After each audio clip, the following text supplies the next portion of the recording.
Hi friends, YouTube channel ప్రేక్షకులకు అందరికీ నమస్కారములు.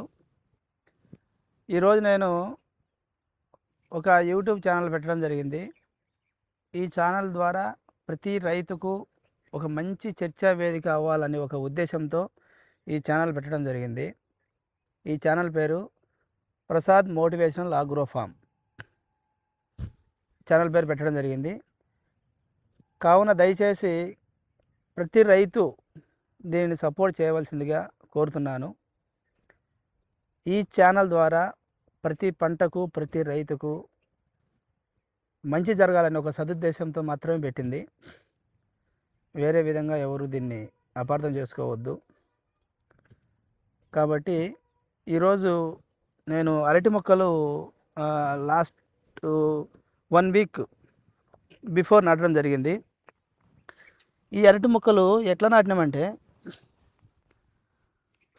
ఈ సమ్మర్లో ఎండలు చాలా ఎక్కువగా ఉన్నాయి. నేనేం చేశానంటే, ఈ సమ్మర్ను మొక్క తట్టుకునేదానికి మాకు నర్సరీ ఉంది. ఆ నర్సరీలో కోకోపీట్ ఉంటుంది. ఆ కోకోపీట్ తీసుకొచ్చి గుంతలో వేసి కొద్దిగా ప్రతి గుంతకు వేసి చెట్లు నాటడం జరిగింది. దగ్గర 10,000 మొక్కలు నాటినా నేను. ఈ ఎరువు వేసి నాటడం వలన చాలా వరకు చనిపోవడం ఎక్కడా లేదు. చాలా వరకు బాగా బతికినాయి. పూర్తిగా 99% బతికినాయి చెట్లు. ఎందుకు ఈ ఎరువు వేయాలని ఆలోచన వచ్చిందంటే, మొక్క బ్రతకాలంటే వేరు వ్యవస్థ బాగుండాలి. మన మొట్టమొదటిగా మనము ప్రాధాన్యం ఇవ్వాల్సింది మొక్క విషయంలో వేరుకి ఇవ్వాలి. ఈ వేరును కాపాడే విధంగా మనం ఆలోచన చేయాలి. కాబట్టి ఈ ఎరువు వేయడం ద్వారా ఈ వేరు లోపల హీట్ ఉన్నా కూడా వేరు వ్యవస్థ దెబ్బతినకుండా ఉంటుంది. కాబట్టి నేను ఎరువు వేసి నాటడం జరిగింది. దానికి ఫలితం కూడా 100% ఉంది. ఎక్కడ సాగు మొక్కలు అనేటివి లేవు.